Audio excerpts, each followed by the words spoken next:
25페이지 12장 1절로 12절. 네. 찾았으면 우리 천천히 같이 합독하겠습니다. 시작. 예수께서 비유로 그들에게 말씀하시되 한 사람이 포도원을 만들어 산 울타리로 두르고 즉 짜는 틀을 만들고 망대를 지어서 농부들에게 새로 주고 타국에 갔더니 농부들에게 포도원 소출 얼마를 받으려고 한 종을 보내니 그들이 종을 잡아 심히 때리고 거저 보내었거늘 다시 다른 종을 보내니 그의 머리에 상처를 내고 능욕하였거늘 또 다른 종을 보내니 그들이 그를 죽이고 또 그 외 많은 종들도 더러는 때리고 더러는 죽인지라. 이제 한 사람이 남았으니 곧 그가 사랑하는 아들이라. 최후로 이를 보내며 이르되 내 아들은 존대하리라 하셨더니 그 농부들이 서로 말하되 상속자니 자 죽이자. 그러면 그 유산이 우리 것이 되리라 하고 이에 잡아 죽여 포도원 밖에 내던졌느니라. 포도원 주인이 어떻게 하겠느냐. 와서 그 농부들을 진멸하고 포도원을 다른 사람들에게 주리라. 너희가 성경에 건축자들이 버린 돌이 머퉁이의 머릿돌이 되었나니 이것은 주로 말미암아 된 것이요 우리 눈에 놀랍도다 함을 읽어보지도 못하였느냐 하시니라. 그들이 예수의 이 비유가 자기들을 가리켜 말씀하심인 줄 알고 잡고자 하되 무리를 두려워하여 예수를 두고 가니라. 네. 무슨 내용인지 아시겠죠? 비유 말씀 8장 내용입니다. 잠깐 기도하겠습니다. 아브라함과 이삭과 야곱의 하나님, 그리고 모든 열방의 하나님, 그 아들 예수의 피로 우리 모두를 구원해 주시고 하나님 나라를 소망하며 그 날을 준비할 수 있는 믿음을 주시어서 감사합니다. 세상 사람들은 어떻게 하면 편히 살까? 어떻게 하면 뒤처지지 않고 내 자존심 세우며 살까? 어떻게 하면 내 노년이 비참하지 않고 안락하게 보낼 수 있는가를 꿈꾸지만 예수를 믿는 우리에게는 오직 주님의 다시 오심과 그 이후에 이루어질 하나님의 영원한 나라에 모든 소망을 걸게 해 주시어서 또한 감사합니다. 또한 이 세상 사람들은 어떻게 하면 좋은 집, 좋은 차, 좋은 음식을 먹고 누릴까? 어떻게 하면 세상 사람들보다 더 높아져 존경받고 부러움받으며 살 수 있을까를 생각하는데 예수 믿는 우리는 어떻게 하면 하나님 말씀에 순종하며 하나님의 뜻을 이룰까 하는 것에 온 마음을 다 쏟게 해주심을 또한 감사합니다. 그럼에도 우리의 믿음은 보잘것없고 다른 이들을 섬기고 이웃을 사랑하는 것에 너무 모자람을 고백합니다. 간절히 비오니 우리에게 세상을 이기고 내 속의 욕심과 무지함을 이길 수 있는 그러한 믿음을 주시옵소서. 그래서 깨어 주님 다시 오심을 잘 준비케 하옵소서.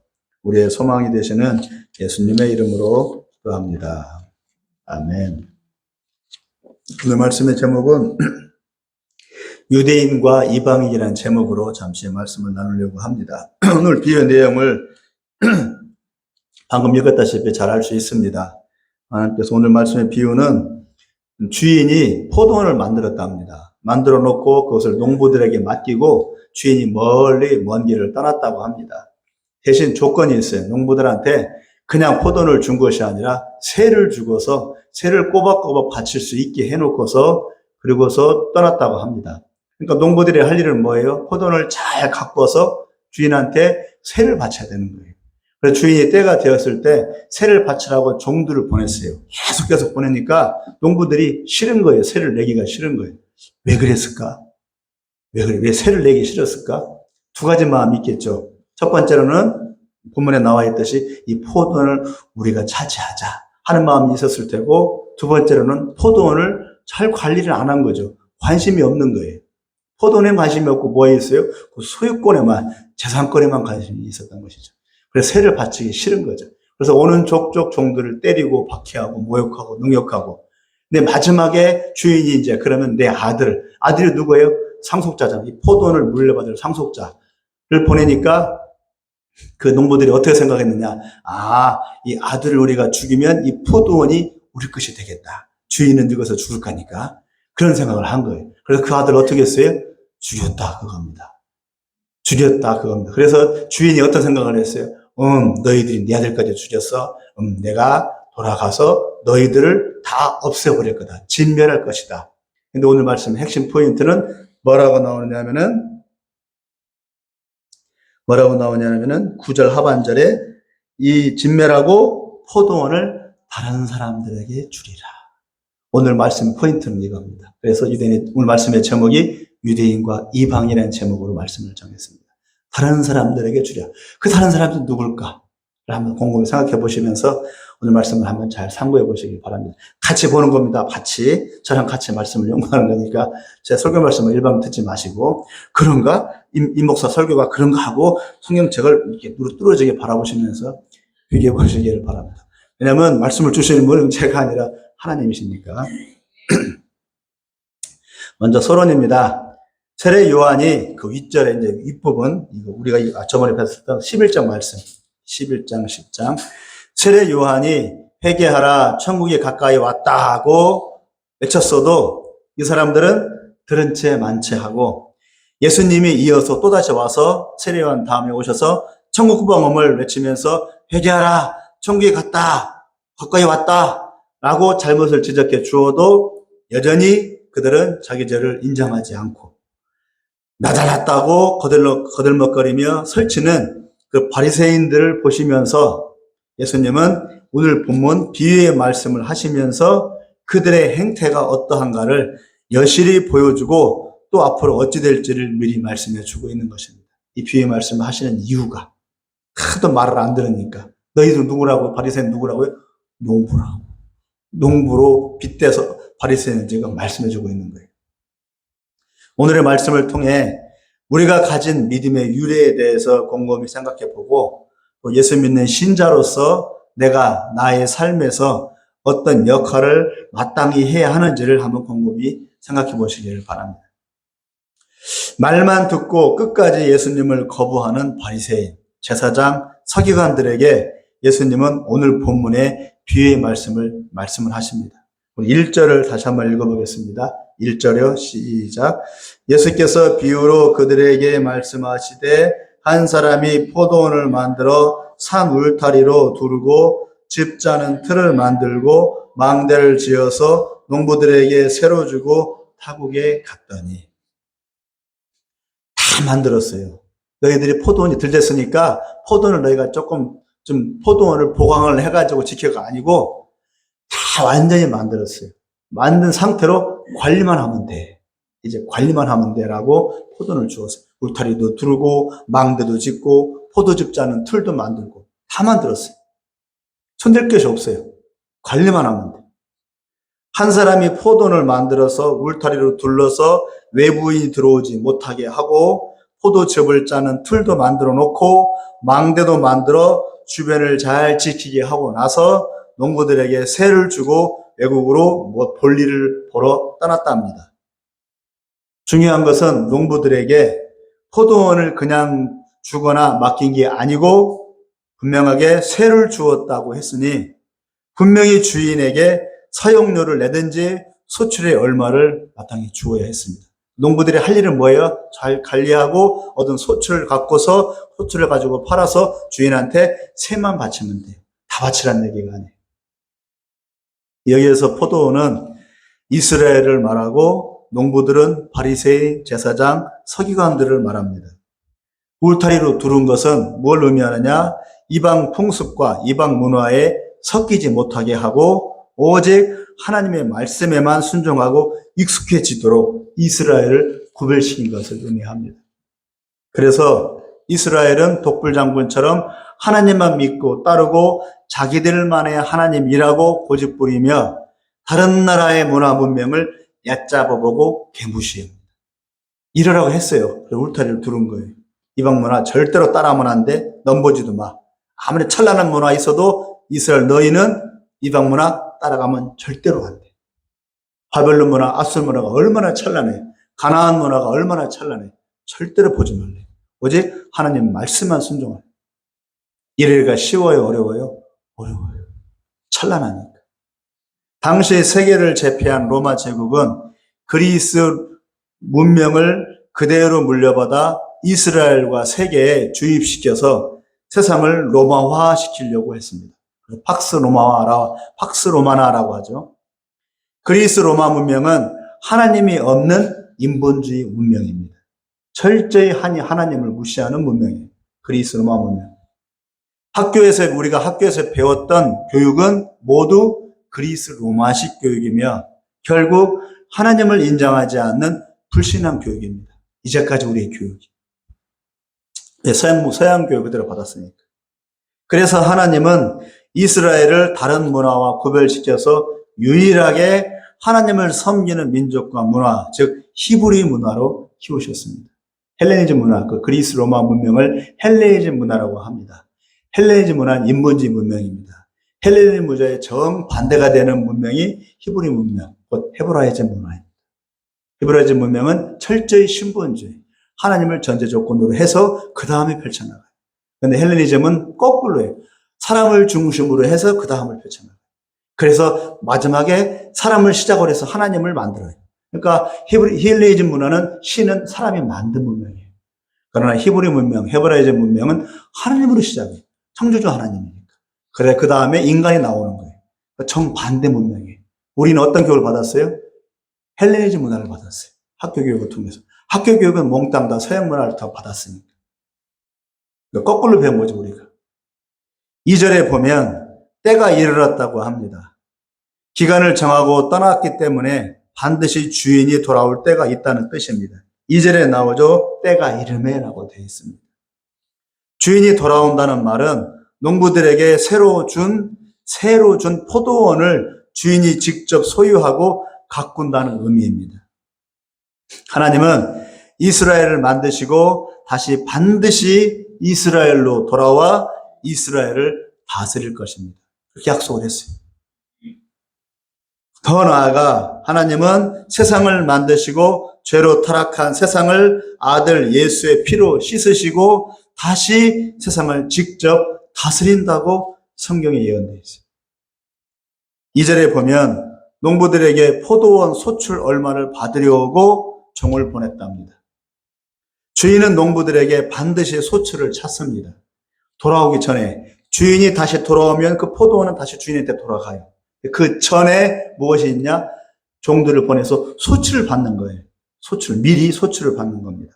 그러니까 바꿔 말하면 그 뭡니까? 이 포도원의 주인은 누구 거라고요? 주인 거라는 의식을 농부들에게 심어주는 꼴이 되는 것이죠. 내가 준 농부들이 소출을 드린다는 얘기는 포도원은 주인 거야. 포도원은 주인 거야. 의식을 심어주는 거죠. 소출 받침으로 인해서.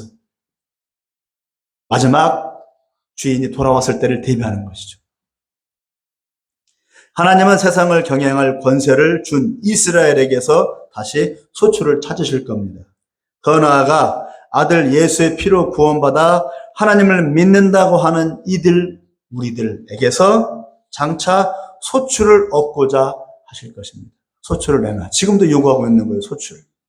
원인이 있으면 결과가 당연히 있듯이 하나님의 구원에는 반드시 그 결과 및 열매를 찾으십니다. 예수를 믿고 나서 오직 자신과 자기 가족 챙기기에만 바쁘고 하나님의 뜻과 비전에 대해서는 관심도 없고 알려고도 안 한다면 스스로를 바보로 만드는 것이 됩니다. 하나님은 반드시 믿는 자들에게서 이스라엘 뿐만 아니라 예수를 믿는 이방인에게서조차도 소출, 열매를 찾으신다는 겁니다. 과연 우리는 주인에게 줄 소출을 준비하는 삶을 살고 있습니까? 내 삶은 내 거야. 내 인생은 내 거야. 내 가족은 내 거야. 라고 하는 어리석은 농부들처럼 생각하고 있는 것은 아닙니까? 소출을 드려야 돼. 그래서 이것은 주인 거지. 내 삶, 내 가족은 내 것이 아니라 주인 거지. 하나님 거지. 이렇게 준비하고 있습니까? 우리 인생은 즐기며 편히 사는 게 목적이 아니라 하나님의 뜻을 이루고 이 세상에 하나님을 드러내는 것이 우리가 구원받은 주목적입니다. 모든 종교는 내가 살려고 믿어요. 기독교를 제외한 모든 종교는 내가 살려고 믿어요. 신을 믿어요. 내가 살기 위해서 신을 만들어 놓고 신에게 빌면서 매달립니다. 복 달라고. 그러나 예수 믿는 것은 원래부터 계셨던 하나님을 우리가 안 믿고 무시하고 은혜를 모른 채 살다가 회개하고 잘못을 고백하고 개과천선하여서 새 사람이 되어서 이제부터는 내 마음대로 살지 않고 하나님 뜻대로 살겠습니다. 그래서 하나님의 뜻이 무엇인지 알기 위해 성경을 보고 성경을 통해서 하나님이 이루려고 하는 게 뭔지를 배우는 겁니다. 성경을 보는 거예요. 막연히 내가 거룩하려고 그게 아니고 하나님의 뜻이 뭐지? 하나님이 왜 날 구원했지? 하나님이 이 세상을 왜 구원했지? 예수님을 왜 보냈지? 하나님 이루려고 하는 게 도대체 뭐야? 하나님 나라가 뭐야 도대체? 라고 하는 것을 알기 위해서 성경을 보는 겁니다. 우리는 성경을 몰라요, 아직. 100번에 1000분의 1도 몰라요, 사실. 막연히 착하게 살고 막연히 고상한 척 하려고 성경을 보는 게 아니라 하나님의 창조 목적, 그리고 자기 아들을 보내 세상을 구원하고자 하는 그 목적이 있어요. 하나님의 목적이. 그 목적이 뭔지를 알려고 성경을 보는 겁니다. 그게 나와 뭔 상관이 있냐고 무시하지만 내가 그 하나님의 뜻과 계획을 위해서 살고 있다면 눈을 들어 내가 아닌 하나님을 먼저 바라봐야 하는 것입니다. 그래서 너희는 먼저 그의 나라와 그의 의를 구하라 라고 예수님 말씀하신 겁니다. 예수를 믿어도 항상 내 삶, 내 인생, 내 가족, 내 문제에 매여 산다면 믿음은 있지만 그 믿음은 자라지 않습니다. 그리고 삶의 문제는 끝없이 닥치고 반복이 되고 그 문제들 속에서 평생을 헤매다가 마치게 됩니다. 구원은 받았지만 믿음이 자라지 못하니까. 시련이 와도 어려움이 와도 하나님의 뜻을 위해서 인내하고 순종하는 삶이 믿음입니다. 아브라함도 모세도 다윗도 어려움이 없는 삶을 산 게 아니고 그 어려움 속에서도 하나님을 인정하고 하나님께 감사하고 끝까지 하나님을 의지하는 그 믿음으로 대처했기 때문에 위대한 것입니다. 내 문제 해결해 주세요가 아니고 닥치는 문제들을 믿음으로 소화하고 믿음으로 이겨내서 오히려 그 문제들이 하나님이 살아계시고 하나님이 주관하시며 하나님이 다스리심을 드러내게 해야 하는 게 믿음입니다. 그러니까 믿음은 한순간에 자라지 않아요. 그 믿음으로 살려고 엎어지고 깨지는 그 과정, 내 인생의 과정이 반드시 필요합니다. 시행착오도 필요하고 실수도 필요하고 다시 돌아옴도 필요하고 그런 과정 속에서 믿음이 자꾸 자라가게 되고 그 닥치는 문제들을 해결할 수 있는 그런 묘미가 생기는 겁니다. 다윗이 그랬어요. 아브라함도 그랬고. 그러므로 안전하고 보호받고 평안한 삶의 환경이 복이 아니라 난관과 어려움을 이겨내는 강인한 믿음의 용사가 되어가는 게 축복입니다. 과정이 축복입니다. 이제 세상이 망할 것입니다. 우리가 가진 모든 게 쓰레기처럼 아무 쓸모없는 것이 될 것입니다. 세상을 의지하고 세상을 바라보았던 이들은 절망과 낙심으로 무너져 내릴 것입니다. 세상을 바라보았으니까. 그러나 하나님 나라의 영광을 꾸준히 바라보며 믿음으로 살아온 이들은 전혀 문제가 없을 것이고 오히려 그날이 가까이 옴을 느끼며 더욱 들뜨게 될 것입니다. 믿음으로 사십시오. 세상 것들에 우리의 몸과 마음을 익숙하게 하지 마십시오. 너무 익숙해지면 이겨내기가 힘들어요. 다 떠나갈 것들입니다. 예수님을 붙드는 게 실질적이고 가장 합리적인 해답입니다. 왜? 그날이 오니까. 주인이 돌아오니까. 주인이 돌아올 걸 준비 안 하면 정말 멍청하게 사는 거예요. 농부들은 참 멍청해요. 주인이 언젠가 올 거 아니에요, 주인이. 주인이 돌아올 거 아니에요. 자기 포도를 두고서 안 돌아오겠어요? 주인이 돌아올 거 준비하라고 소치를 바쳤던 건데, 소치를 바치라고 하니까 계속 개무시하고 종들을 죽이고 아들까지 죽이고. 이거 멍청한 짓이지. 비합리적이지. 합리적인 생각이라면 주인이 올 걸 미리 준비하는 거예요. 소치를 받으러 보낸 주인의 종을 농부들이 반기지 않고 오히려 심하게 때리고 쫓아냈습니다. 하나님이 이스라엘 역사 속에서 그러면 안 된다고, 말씀에 순종하며 살아야 한다고, 선지자들을 수없이 때마다 보냈지만 이스라엘의 왕과 제사장들, 지도자들은 그들의 말을 듣지 않고 잡아 죽였습니다. 모세를 보냈지만 이스라엘은 늘 모세를 원망하고 불평했고, 엘리야를 보냈지만 아합과 이세벨은 그에 대해서 이를 갈며 너 죽인다고 이 엘리야 선지자를 저주했습니다. 그리고 그들은 하나님의 선지자들을 수도 없이 잡아 죽여 하나님에 대해 말하지 못하게 했습니다. 선지자 예레미야가 하나님의 뜻을 외치고 선포하자 이스라엘 왕과 제사장들, 거짓 선지자들은 듣기 싫다고 그를 구덩이에 집어던지고 굶어 죽으라고 저주했습니다. 마지막으로 세례 요한을 보냈지만 헤롯 왕은 그의 목을 잘라 자기의 의붓딸에게 춤춘 대가로 접시에 담아 주었습니다. 세례 요한의 머리가 접시에 담긴 원숭이 머리가 된 것입니다. 그렇게 이스라엘의 위정자들 그리고 지도자들은 하나님을 계무시하고 그의 종들을 패고 때리고 죽여왔습니다.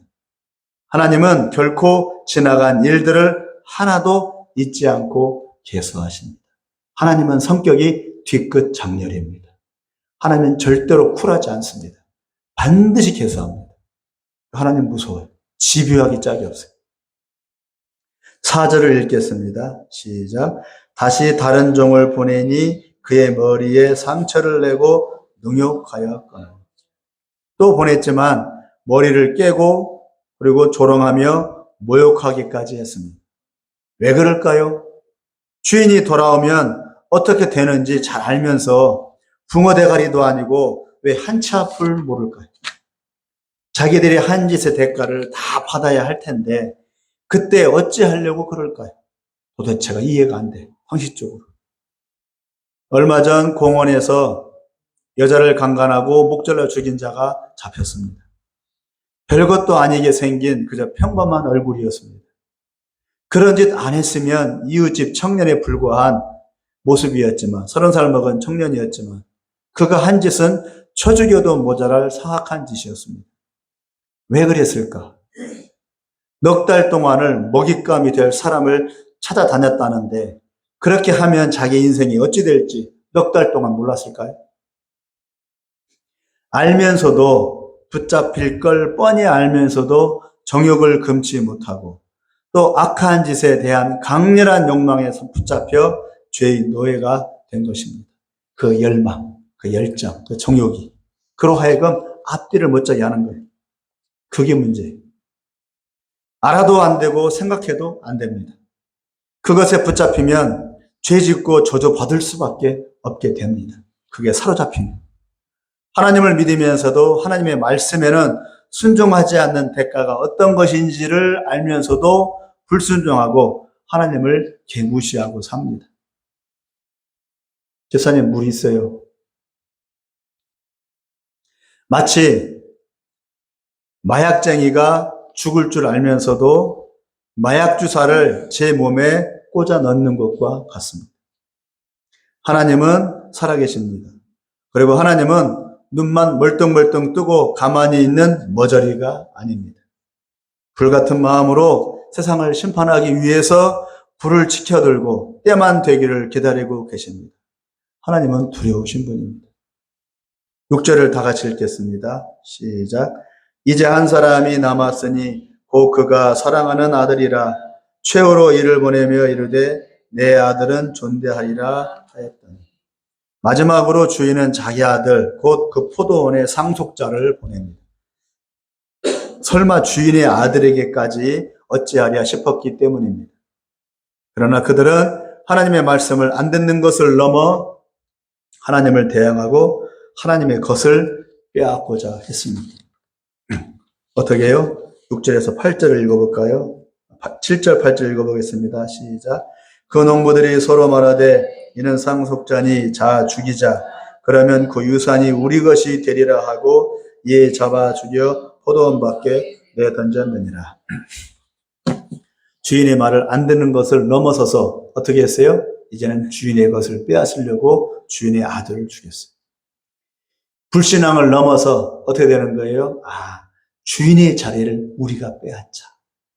불신앙이 아니죠. 뭐예요? 하나님을 거역하고 대항하는 거예요. 하나님 안 믿어. 그게 아니에요. 지금은 시대는 어떤 시대예요? 지금은 하나님을 대항하는 시대. 하나님과 정면 대결하는 시대.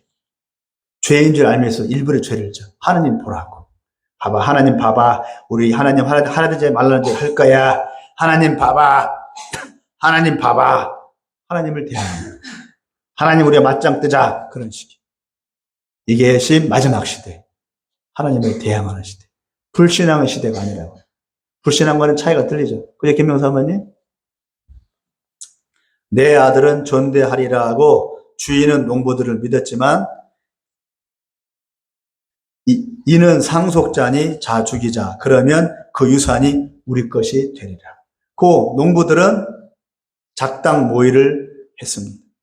이게 말이 됩니까? 그런다고 포도원이 자기들 것이 될 수 있습니까?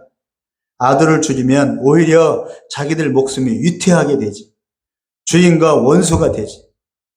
그런데도 농부들은 단순 무식하고 붕어 대가리를 가진 탓에 전혀 앞뒤를 못 가리고 미친 짓을 저질렀습니다. 아까 그 강간범처럼. 주인은 처음부터 아들을 안 보내고 종들을 미리 보냈습니다. 그래서 준비시켰습니다. 기회를 주었습니다. 이제 아들이 죽었습니다. 그 다음에는 어떻게 하겠습니까? 우리 김명사 어머님이 구절을 크게 한번 읽어보세요.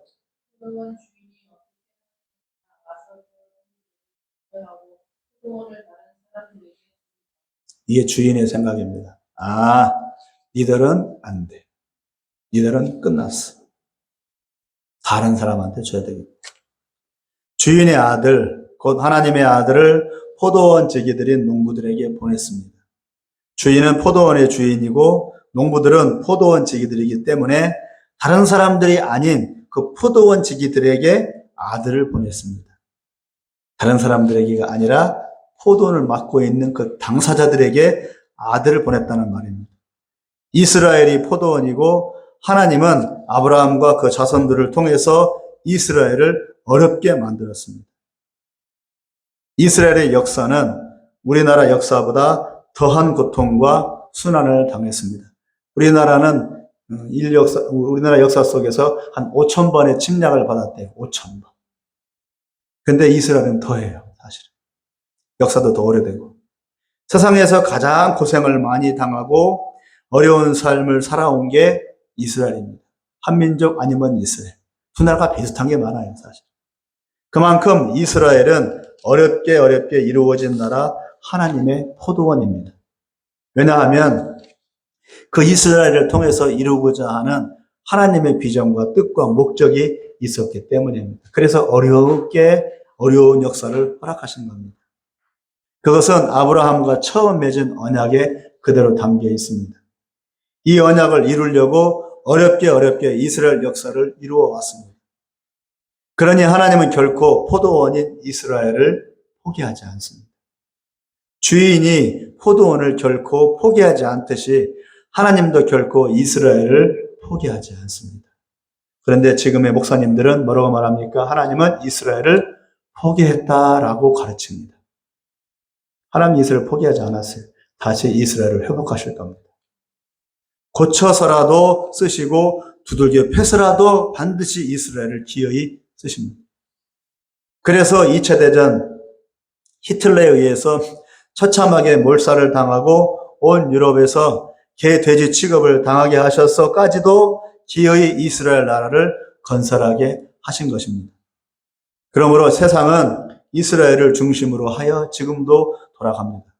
1차 대전, 2차 세계대전은 결코 이스라엘을 두들겨 패고 뜯어 고치기 위해서 일어난 전쟁 회초리인 것입니다. 그냥 일어나지 않았습니다. 이 1차 대전, 2차 대전 중심에는 누가 있어요? 이스라엘이 있었습니다. 그러니까 이스라엘 때문에 세계대전이 일어난 것입니다.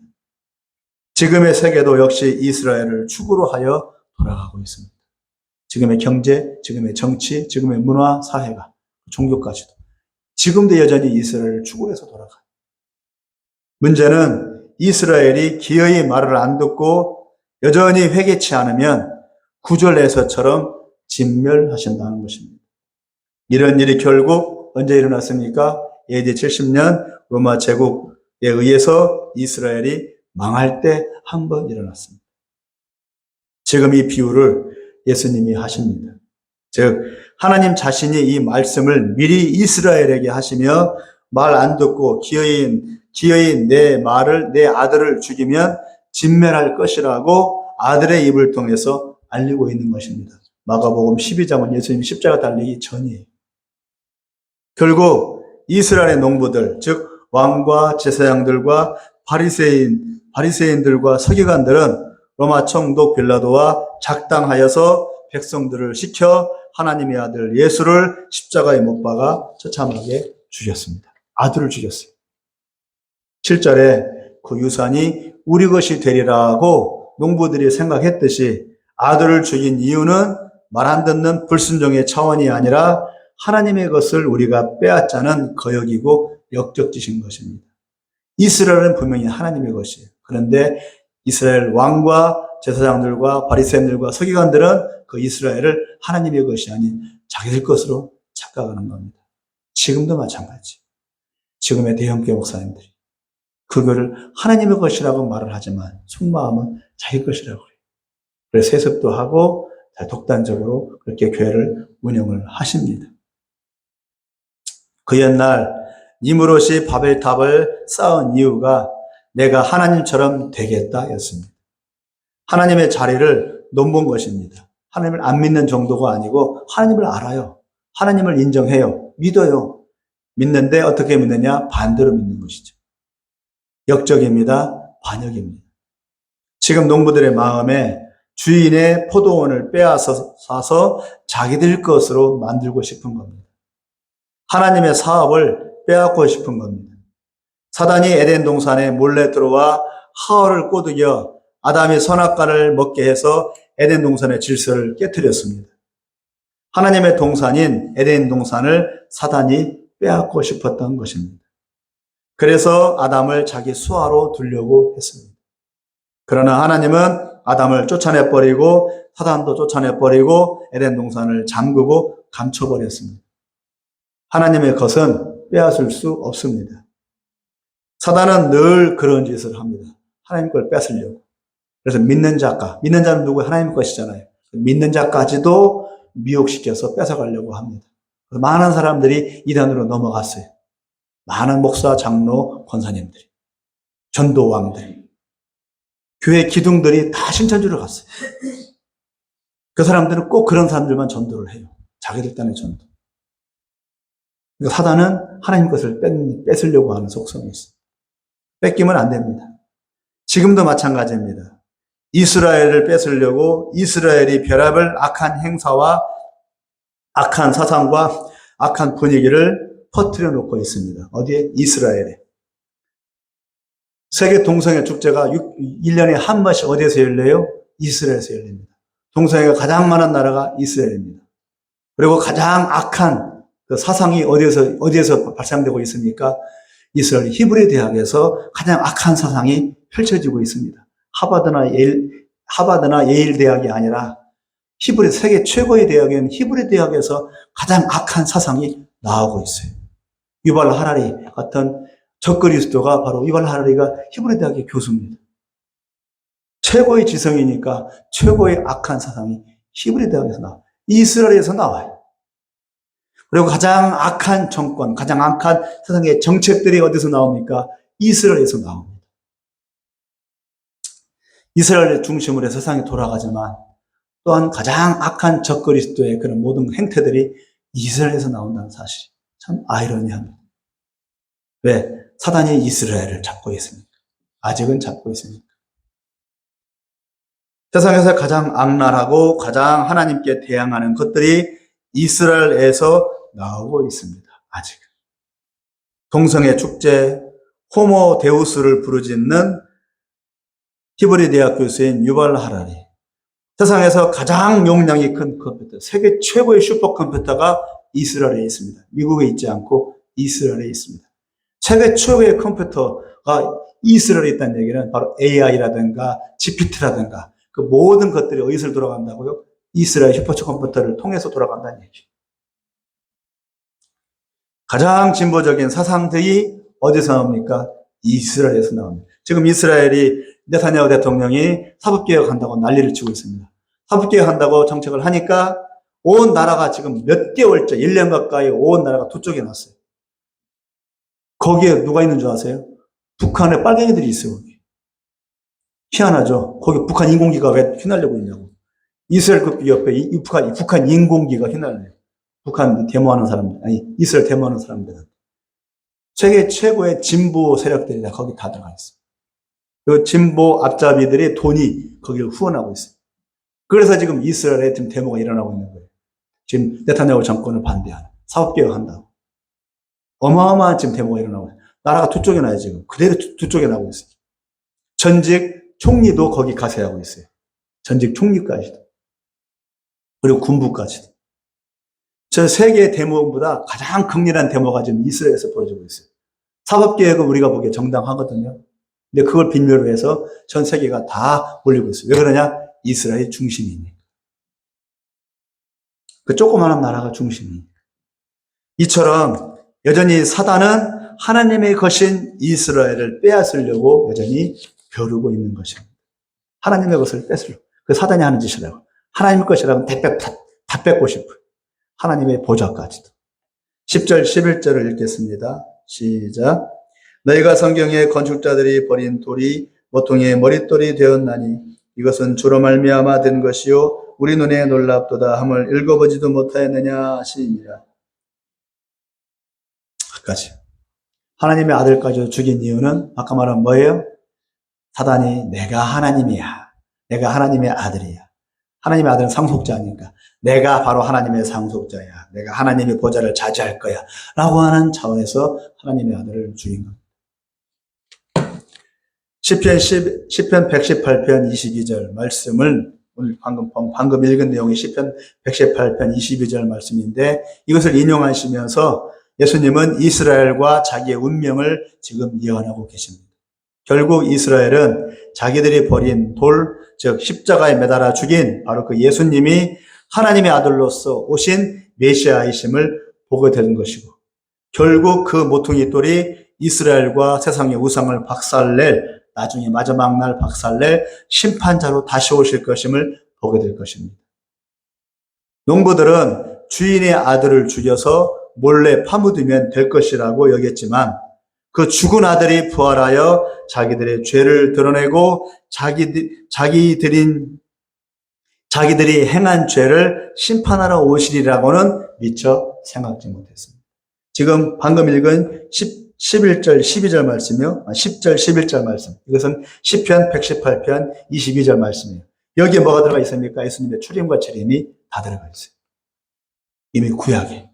출임과 재림, 예수님의 죽으심과 예수님의 재림이 이 내용에 다 들어가 있어요. 이미 다. 그런데도 몰라, 여전히. 70년에 이스라엘은 그 모퉁이 돌에 의해서 초토화되어 망했고 다시 1948년에 재건되었습니다. 다시 기회를 주신 것입니다. 9절에 뭐라고 나옵니까? 9절에 포도원 주인이 어떻게 하겠느냐 와서 그 농부들을 진멸하고 포도원을 다른 사람들에게 주리라. 다른 사람들에게 주리라고 주인이 말합니다. 그 농부들을 치우고 포도원을 다른 사람들에게 맡기겠답니다. 다른 이들이 누굽니까? 구원이 이스라엘에서 시작하였지만 구원의 열매가 이스라엘에서는 나오지 못했습니다. 예수님은 하나님이시지만 다른 누구도 아닌 이스라엘 사람으로 오신 이유는 이스라엘을 구원하여 그 이스라엘이 온 세상에 하나님을 전하라고자 하신 것이었지만 이스라엘은 예수님을 버렸습니다. 그래서 다른 이들에게로 옮겼습니다. 예수님의 12지파와 12제자와 500여 신자들, 예수님 당시에 예수님을 믿었던 바로 그 예수님 12제자와 500여 사람들, 그게 전부거든요. 그 사람들에 의해서 2만 명이 넘는 예루살렘 교회, 맨 처음 교회, 예루살렘에 세워졌던 예루살렘 교회가 개척이 되었어요. 예수님의 12제자 있죠? 베드로부터 시작 12제자와 12제자만 있었던 것이 아니에요. 나중에 성령 세례 받을 때 보면은, 마가다락방 성령 세례 때 받을 때 보면은, 거기에 누가 있었냐면 12제자 말고 500여 문도가 있었어요. 결국은 12제자 플러스 500여 명 정도가 예수님을 믿고 있었다는 얘기. 예수님을 메시아로 인정하고 있었다는 거예요. 그 당시에 당시에 예수 믿는 사람들, 그게 전부예요. 500여 명이 전부였어요. 이 사람들이 전도를 열심히 했어요. 예수님 사후에, 예수님 부활 승천하신 이후에 하던 게 나와요. 그래서 열심히 전도했어요. 그 중에 하나가 누구예요? 사도 바울이, 사울이었던 사도 바울이 예수님을 믿었잖아요. 스데반 순교 이후에. 그래서 열심히 전도해서 숫자가 많이 불어났어요. 그래서 어떻게 됐어요? 2만 명이 넘는, 지금 시대에 말하면 2만 명이 넘는 예루살렘 교회가, 첫 번째 교회가, 세상에서 첫 번째 교회가 개척이 된 거예요. 예루살렘 교회가 그 사람들을 위해서 그래서 개척이 됐어요. 그래서 개척은 됐어요. 예루살렘에, 지금 예루살렘에 2만 명 예루살렘 교회가. 일대 담임 목사가 누구예요? 야고보였죠. 일대 감독, 일대 담임 목사가 야고보였어요. 그들은 오직 예수님 이스라엘에만 머물렀고 이스라엘 밖으로 복음을 전하지는 않았어요. 예루살렘 교회는 특징이 그거예요. 예루살렘에만 머물렀어요. 이스라엘은 왜? 유대인 전교. 오직 유대인에게만 전도했어요. 결국 하나님은 예루살렘 교회의 감독인 야곱을 순교당하게 했고, 그리고 집사였던 스데반을 순교당하게 하면서 예루살렘 교회를 깨트리시고 온 사방으로 흩어버렸어요. 하나님 흩어버렸어요. 야고보 순교했고 담임 목사가 순교하고 스데반 순교하니까 사람들이 무서워서 다 도망가 버렸어요. 예루살렘 교회가 2만 명이 넘는 예루살렘 교회가 산산조각 나버렸어요. 그리고 흩어진 그들은 뭐 했느냐? 이스라엘 나라 밖으로, 이스라엘 안이 아니라 이스라엘 나라 밖으로 도망쳐서 복음이 이방인들에게 퍼져가게 했어요. 그 중에 하나가 바로 로마서에 나온 로마 교인들이었어요. 사도 바울도 베드로도 결국에는 이스라엘 사역을 넘어서서 이방인들에게로 복음을 전하게 되었고, 두 사람 모두 이방 땅에서 이방인들에 의해서 순교를 당했어요. 12제자 모두 이스라엘이 아닌 이방 땅에서, 이스라엘 나라 밖에서 이스라엘 사람들이 아닌 이방인들에 의해서 피 흘려 순교했어요. 그래서 복음이 이스라엘이 아닌 이방인들 구석구석에 퍼지게 되어서 유럽과 미국과 아시아, 아프리카, 남미에 이르기까지 복음이 이방인들에게로 전해져서 이스라엘 내에서는 찾아볼 수 없는 거대한 부흥과 교회가 이방 나라들에게 의해서 세워졌어요. 예루살렘 교회는 깨졌어요. 교회가 열매예요. 깨진 이후에 이스라엘에서는 교회가 안 생겨요. 망해버렸어요. 그리고 AD 70년에 로마는, 이스라엘은 산산조각 나서 이스라엘 나라가 없어졌어요. 그러면 그 열매가 어디서 맺혔느냐? 계속 복음 퍼져나갔잖아요. 흩어졌잖아요. 그래서 이방 땅에, 이방 나라들의, 예를 들어 그 당시에 로마에, 그 당시에 저기 지중해 근안에 복음이 만든 교회가 세워지게 된 거예요. 이게 열매예요. 이스라엘에서는 열매가 없어요. 다른 사람들에게 주어진 거예요. 그래서 하나님의 이름을 이스라엘이 아닌 이방인들이 더 많이 높이 부르게 되었습니다. 우리 한민족은 과거에 조상신을 찾고 부처 찾고 천지신명 찾고 온갖 잡신을 찾던 저주받은 민족이었지만, 지금은 많은 이들이 하나님을 예배하며 북한 땅에서는 지금도 총관 앞에서도 숨죽으며 지금 이 시간에도 예수 이름을 부르는 선택받은 민족이 되었어요. 즉 다른 사람들에게 주리라 하는 포도원 주인의 뜻이 이루어진 겁니다. 이것이 이스라엘과 이방인들의 미묘한 관계입니다. 복음이 이방인들에게로 흘러와서 축복과 권세가 된 것입니다. 그들은 버렸지만, 이스라엘은 그 예수를 버렸지만, 포도원을 버렸지만 이방인들은 그것을 받았고 구원으로 들어가게 되었습니다. 2023년 오늘까지의 상황입니다. 이제 남은 일이 있습니다. 복음을 받은 이방인들인 우리가 다시 그들 이스라엘에게로 복음을 전해 주어야 합니다. 이것이 남아있어요. 세계의 탄약 화약고는 발칸반도나 우리 한반도가 아니라 사실은 이스라엘입니다. 그곳이 터지면 세상이 터집니다. 그러므로 그곳에 복음을 전하고 그들이 주님께로 다시 돌아오게 해야 합니다. 그것이 급선무입니다. 그런데 만일 우리 이방인들이 이스라엘에게로 복음을 전하지 않는다면 똑같아요. 예루살렘 교회가 깨진 것처럼 이방인의 교회도 깨지는 거예요. 지금 명성교회가 10만, 20만 명, 30만 명을 자랑하는 교회를 갖고 있습니다. 깨지는 건 순식간이라. 모으기는 어려워도. 순범교회가 50만을 자랑해요. 깨지는 것은 순식간이라. 그건 부흥이 아니라고. 마땅히 해야 할 일을 해야 되는 거예요. 이방 교회의 존재 목적은 뭡니까? 성경에 나와 있어요. 이스라엘로 가야 돼요. 땅끝으로 가야 돼요. 이거 안 하면 교회 아니에요. 모여 있지만 교회는 아니에요. 예배를 드려도 하나님은 그런 예배 안 받으시고. 12절을 마지막으로 읽겠습니다. 시작. 그들이 예수의 이 비유가 자기들을 가리켜 말씀하심인 줄 알고 잡고자 하되 우리를 두려워하여 예수를 두고 가니라. 예수가 구원인데 예수를 두고 갔대요. 구원 없는 거죠. 그들도 알지만 그들은 이리에 박습니다. 백성들의 원성을 사면 자기들이 설 자리가 없다는 것을 아니까 예수님을 건드리지 못합니다. 머리를 굴리는 거죠. 유대인들만큼 계산적이고 이리에 밝은 민족이 없어요. 장사를 제일 잘하는 민족이 유대 민족입니다. 세상에서 가장 사업산이 좋은 민족이 유대인들입니다. 창업 1순위가 바로 이스라엘입니다. 어떻게든 돈 되는 일이라면 벌립니다. 그리고 기어이 돈을 만들어내는 게 유대인들의 특징입니다. 세상에서 최고 부자들이 유대인들입니다. 그만큼 계산적이기 때문에 이익이 안 되면 가차없이 버립니다. 이익이 안 될 것 같으니 예수를 버리고 백성들을 택했습니다. 백성들의 인기를 택했습니다. 그래서 백성들은 결국 바리새인들의 말을 듣고 바리새인들이 시켜서 예수를 십자가에 못 박으라고 해라 하니까 백성들은 바리새인들의 말을 듣고 십자가에 못 박으라고 외쳤어요. 그래서 예수님을 죽였어요. 백성들은 바리새인들을 책한 거죠. 바리새인들은 백성들의 인기를 다시 되찾은 거죠. 예수를 버렸고. 여전히 그들은 하나님보다 돈을 더 택합니다. 믿음보다 자기들 계산에 더 의지합니다. 지금 이스라엘. 결국은 자멸이고 지교의 지 발등을 찍게 될 것입니다. 아무리 머리 굴려도 하나님은 뛰어넘을 수 없습니다. 저렇게 이익에 탐해 있고 자기 일이만 밝은 저 이스라엘을 누가 전도할 거냐고. 바로 이방인들, 구원을 받고 믿음을 가진 이방인들이 바로 해야 할 때입니다. 복음이 그들을 새롭게 할 수 있습니다. 말씀을 맺겠습니다.